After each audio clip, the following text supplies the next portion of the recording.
말씀은 사도행전입니다.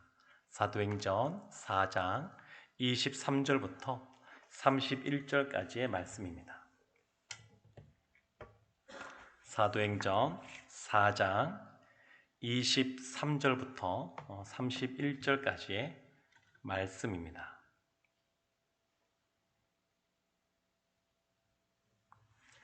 저와 여러분이 한 절씩 말씀을 교독하겠습니다. 제가 먼저 23절 말씀부터 보겠습니다.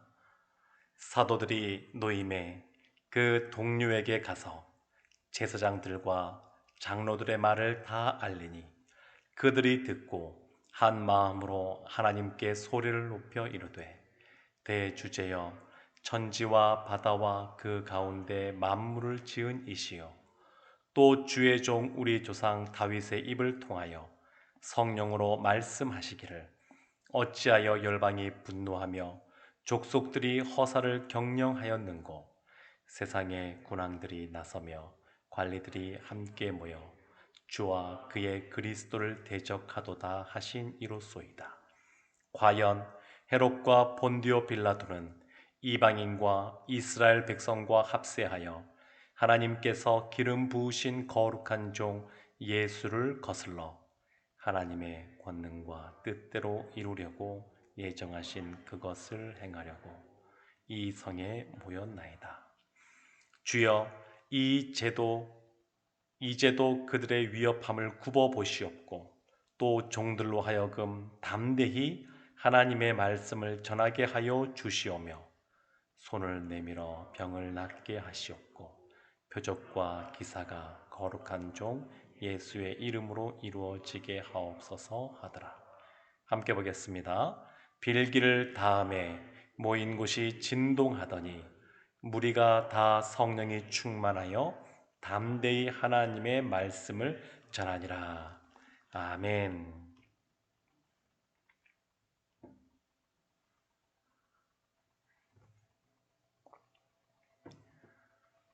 오늘 오전에는 이 순 개강 예배로 함께 예배가 드려졌었습니다.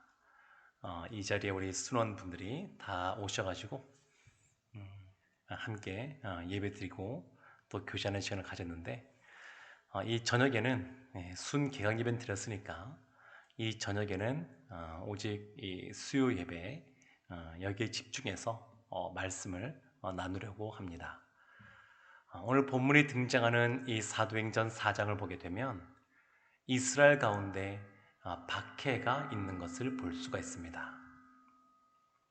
외부에 예수 믿는 것 때문에 많은 박해가 그들 가운데 임하게 됩니다. 그래서 베드로와 또 다른 사도가 그 당시에 이 예루살렘과 또 이스라엘을 다스리는 자치적으로 다스리는 사내들인 공회라고 하는 그러한 권력기구에 불려가서 이제는 예수의 이름으로 무엇인가를 말하거나 전하지 말아라. 너희들이 계속 그렇게 하면 가만두지 않겠다. 이런 말을 듣게 됩니다. 근데 베드로와 또 다른 사도들이 보면 이러한 위협 속에서 굉장히 당당하게 맞습니다. 토인비가 역사라고 하는 것은 도전과 응전이다 이렇게 말을 했는데 이러한 외부의 박해라고 하는 이러한 상황 속에서 예루살렘 공동체, 특별히 이 사도들은 당당하게 거기에 맞섰습니다. 주눅들거나 움츠러들지 않고 그 위협 속에 세상의 권력의 위협 속에 당당하게 맞서는 모습을 보여줍니다. 그리고 이것은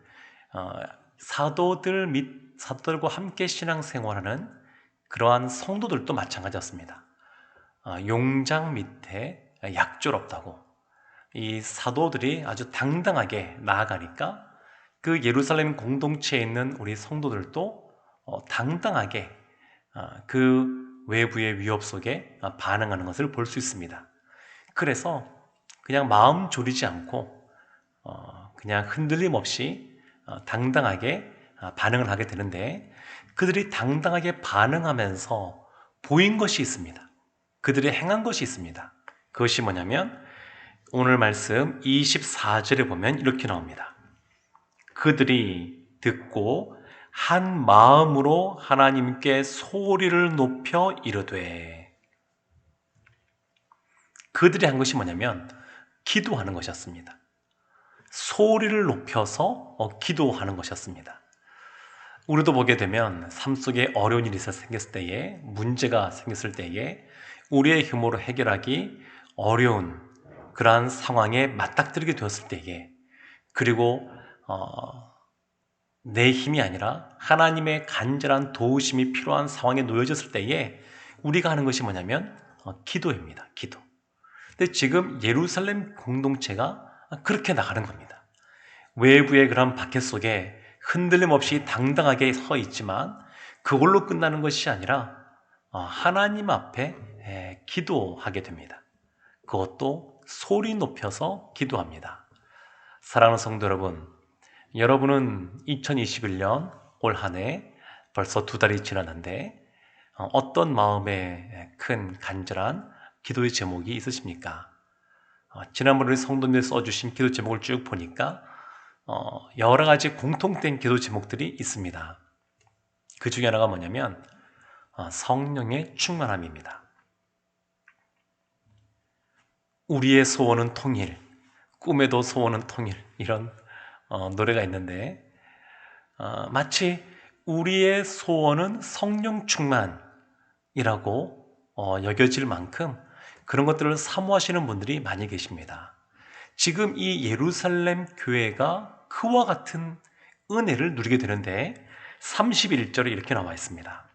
빌기를 다음에 모인 곳이 진동하더니 무리가 다 성령이 충만하여.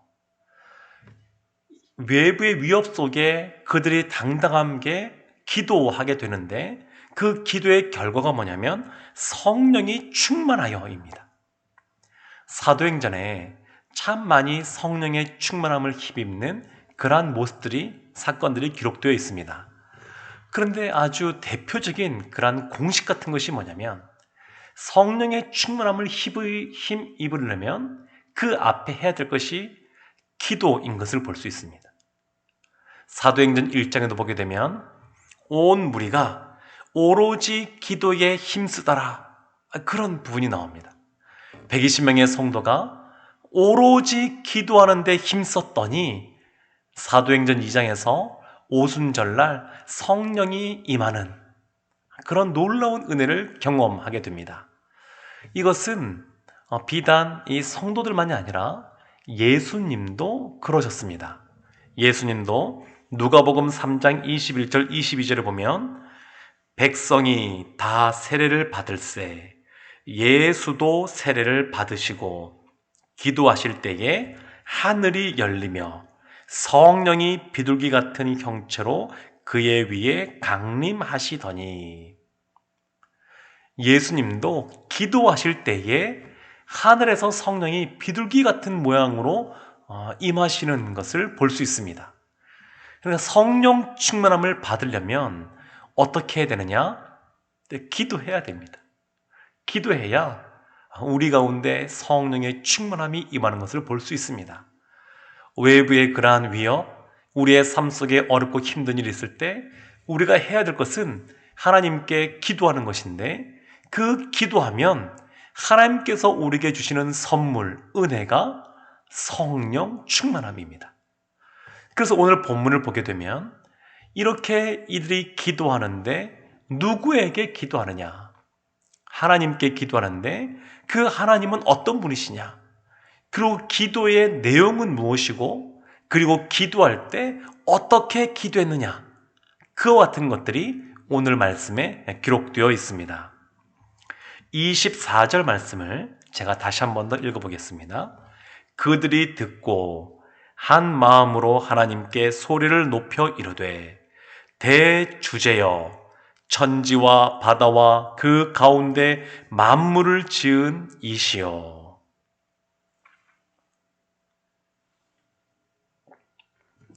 사랑하는 성도 여러분, 기도는 하나님의 이름을 부르는 것으로부터 시작이 됩니다.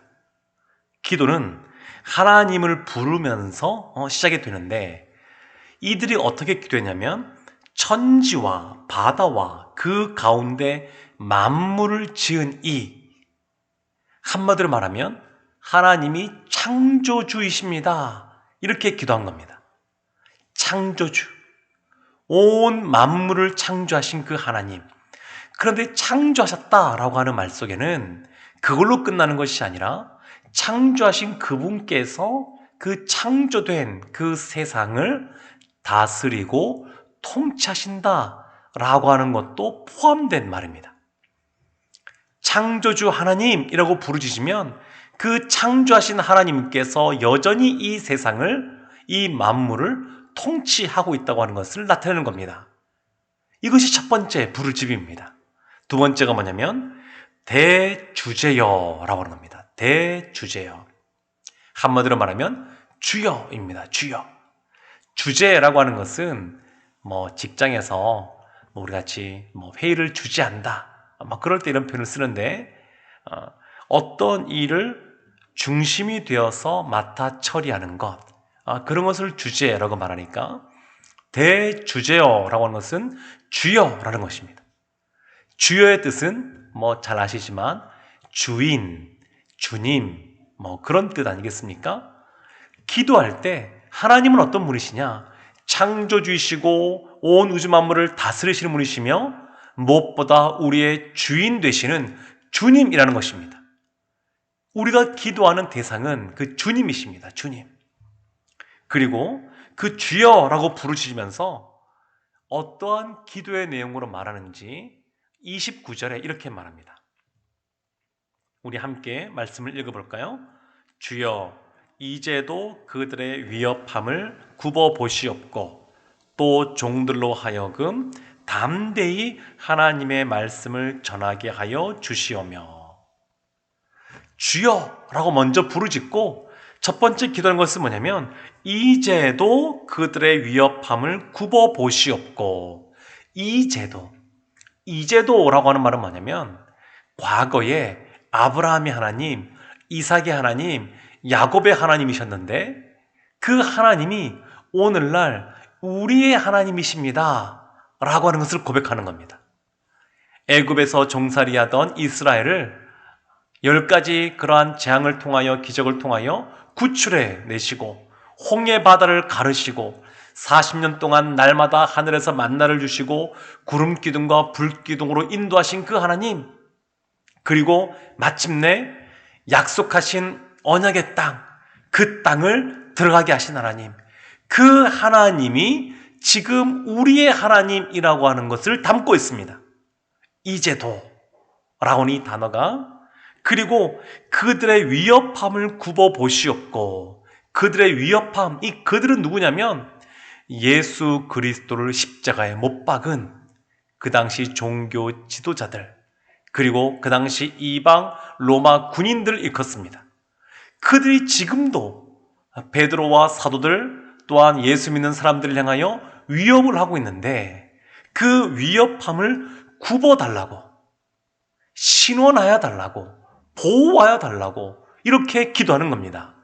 우리가 삶을 살면서 우리의 생명과 관련하여 참 우리가 많은 그 안전을 위하여 많은 것들을 추구하고 준비하고 또 그렇게 살고 있습니다. 그런데 우리의 생사화복이 누구의 손에 달려 있냐면 생명을 주관하시는 하나님께 달려 있습니다. 그러니까 이것을 알고 있는 예루살렘 공동체의 성도님들이 그 하나님께 우리의 안전, 우리의 생명을 보호하여 달라고, 지켜달라고 이렇게 기도하는 겁니다. 그래서 우리가 삶을 살아가면서 이 세상에서 겪는 여러 가지 어려운 문제가 있을 때에 어떠한 기도 제목이든 우리의 아버지 하나님께 다 아뢰을 수 있습니다. 기도할 수 있습니다. 지금 예루살렘 공동체가 그렇게 기도하는 겁니다. 두 번째 기도 내용이 뭐냐면 29절 하반절에 종들로 하여금 담대히 하나님의 말씀을 전하게 하여 주시오며. 예수님이 제자들에게 너희는 예루살렘을 떠나지 말고 성령을 받으라 라고 말씀하신 이후에 성령이 너에게 임하시면 예루살렘과 온 유대와 사마리아와 땅끝까지 이르러 내 증인이 되리라 이렇게 말씀하였습니다. 이 땅에 예수님께서 마지막으로 제자들에게 말씀하신 큰 명령, 지상 대명령의 말씀을 하셨습니다. 이것을 그들이 잊지 않는 겁니다. 성령의 충만함이 오순절날 그들 가운데 임하니까 이전에도 예수님을 따라다니면서 많은 말씀을 듣고 알고 있다고 생각했는데 성령 안에서 그 말씀이 무슨 말씀인지 다시 분명하게 깨닫게 되고 마음속에 새겨지게 되고 말씀대로 살고자 하는 마음들이 또한 생기고 또한 용기가 생기고 그래서 그와 같은 삶을 살아왔었습니다. 그리고 이제 외부의 박해 속에 여전히 그와 같은 사명을 감당케 해달라고 기도하고 있는 겁니다. 여기 보면 담대히라는 단어가 나와 있는데 담대히 거침없이 하나님의 말씀을 증거하는 삶을 살게 해달라고 주님이 주신 그러한 사명, 소명대로 살아가는 삶을 살게 해달라고 기도하고 있습니다. 또 있습니다. 30절 말씀 보면 이렇게 나옵니다. 손을 내밀어 병을 낫게 하시옵고 표적과 기사가 거룩한 종 예수의 이름으로 이루어지게 하옵소서. 손을 내밀어서 병을 낫게 하시고 표적과 기사가 거룩한 종 예수의 이름으로 이루어지게 하옵소서. 그러니까 기도하는데 무엇을 기도하냐면 이렇게 놀라운 치유 그리고 표적, 기사가 나타나되 거룩한 종 예수 그리스도의 이름을 위하여 하나님의 영광을 위하여 이 모든 걸 통하여 예수 그리스도가 드러나도록 종인 우리가 드러나는 것이 아니라 우리의 주인 되시는 예수 그리스도가 드러나도록 지금 기도하는 것을 볼 수 있습니다. 이들이 외부의 위협 속에 있을 때에 그 위협에서 벗어나게 해달라고, 환난에서 벗어나게 해달라고, 그것이 첫 번째 기도 제목이었고, 두 번째가 사명을 감당케 해달라고, 세 번째가 하나님의 영광을 드러나게 해달라고.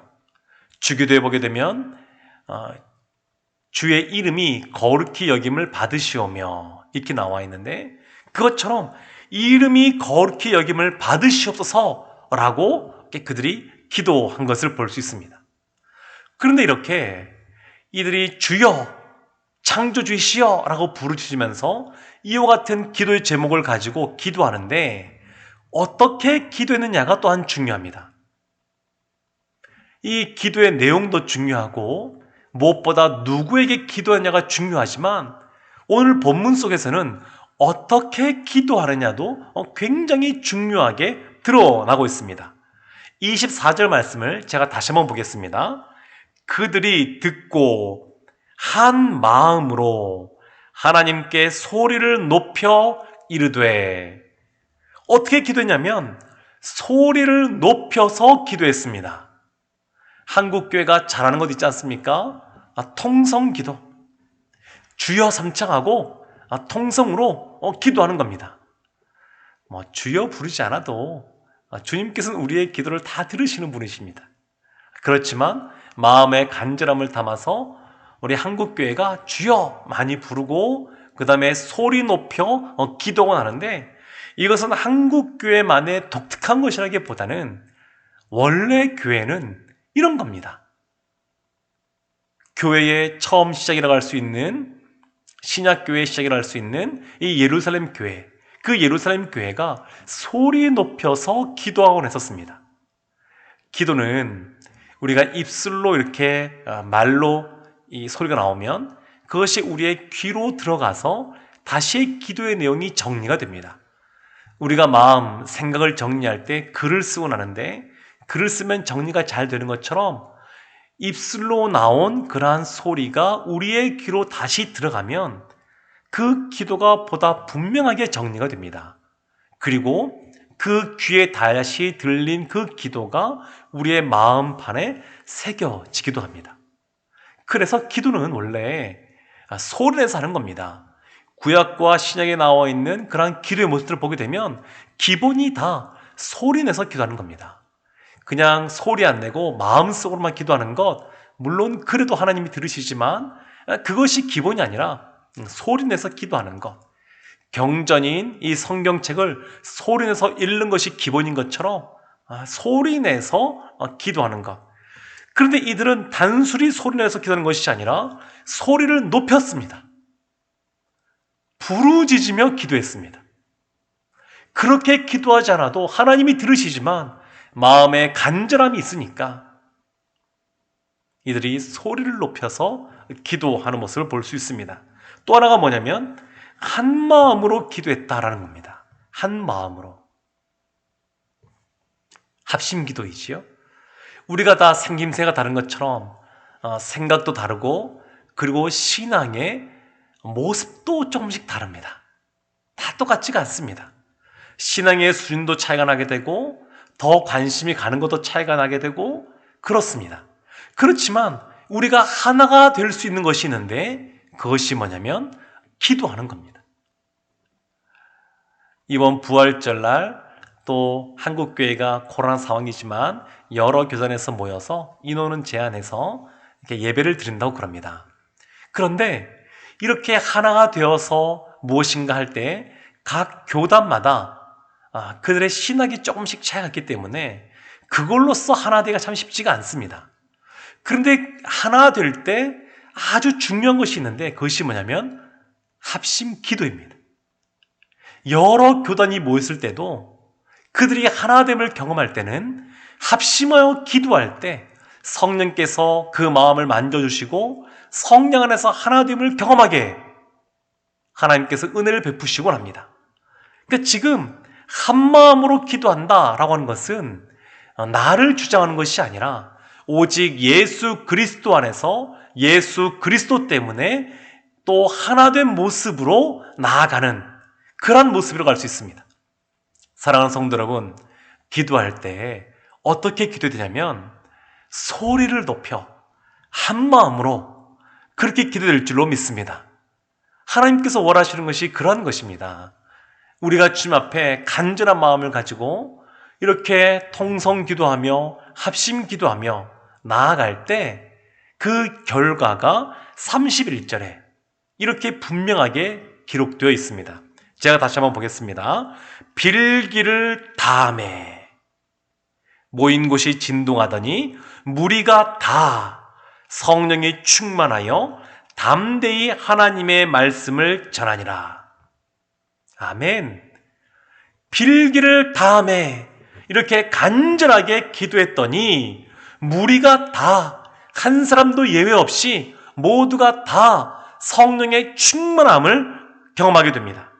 그리고 담대히 하나님께 나아갔는데 하나님께서 담대함을 주시고 그리고 담대히 하나님의 말씀을 전하는 예루살렘 공동체가 되었다라고 말하고 있습니다. 사랑하는 성도 여러분, 성령의 충만함을 경험하려면 어떻게 해야 되겠습니까? 한 마음으로 기도해야 됩니다. 한 마음으로 기도하면 성령의 충만함을 경험할 수가 있습니다. 기도라고 하는 것은 성령 충만함을 구하는 기도라고 하는 것은 성령께서 우리의 삶에 임재하시고 그리고 우리를 인도하시기를 원하는 것이라고 할 수 있습니다. 그러기 위해서는 우리 안에 있는 우리 자신의 것을 비워내야 됩니다. 그러면 그 비워낸 자리에 성령께서 임하시는 것을 볼 수 있습니다. 그러니까 기도라고 하는 것은 뭐냐면 우리 자신을 하나님 앞에서 비워내는 그러한 행위라고도 할 수 있습니다. 하나님께 기도하면 우리의 죄악이 드러나게 되고 우리의 자신의 그 모난 부분들이 또 들추어지면서 그것을 기도를 통하여 주님 안에서 하나하나 빼고 다듬고 또 정리하는 그러한 시간이 기도 시간이라고 할 수 있습니다. 고기도 먹어본 사람이 먹는다고 기도도 해본 사람이 합니다. 말에 약간 어폐가 있는 것처럼 보일 수도 있습니다. 그렇지만 이것이 또 맞습니다. 주님께서 먼저 우리를 사랑하시고 성령께서 먼저 우리를 찾아오셔서 우리가 예수 그리스도를 나의 구주라고 고백하는 것이 분명하지만 그 이후에 우리가 또한 기도하며 하나님이 우리의 삶 속에서 우리의 문제를 해결해 주시고 우리의 갈급한 심령 가운데 성령의 충만함을 부어주시고 이런 것을 경험한 사람이 또한 그 이후에도 기도합니다. 목마른 영혼으로 있을 때에, 갈급한 심령으로 있을 때에 왜 내가 지금 갈급한지 깨달은 사람은 다시 성령의 충만함을 사모함으로 기도하게 되어 있습니다. 어려운 문제가 생겼을 때에 내 힘으로 해결하려고 하는 것이 아니라 이미 기도할 때 하나님께서 역사하셔서 해결해 주신 것을 경험한 사람은 그 문제가 있을 때마다 하나님께 갖고 나와서 기도합니다. 새벽에도 나와서 기도하고 또 시시때때로 시간이 날 때마다 기도하고 금요일날 밤에도 와서 부르짖고 그렇게 기도하는 것입니다. 사랑하는 성도 여러분, 사도들과 예루살렘 공동체는 당당하게 그렇지만 간절하게 소리 높여서 또한 한마음이 되어서 기도했고 한마음이 되어 기도한 그들에게 하나님께서 모두 다 성령의 충만함을 덧입게 하셨습니다. 이러한 모습이 우리의 모습이 되기를 원합니다. 우리도 이미 기도하며 성령의 충만함을 경험한 사람들이고 기도하며 하나님이 주시는 그러한 은혜를 경험하고 문제가 해결되어지고 풀어지는 것을 다 이미 경험한 분들이라고 믿습니다. 이런 우리가 다시 한 번 더 말씀 붙잡고 또 기도하며 하나님께 나아가 주님이 주시는 성령의 충만함, 주님이 주시는 담대함 받아 누리는 우리 성도들 되시기를 주님의 이름으로 축원합니다. 아멘.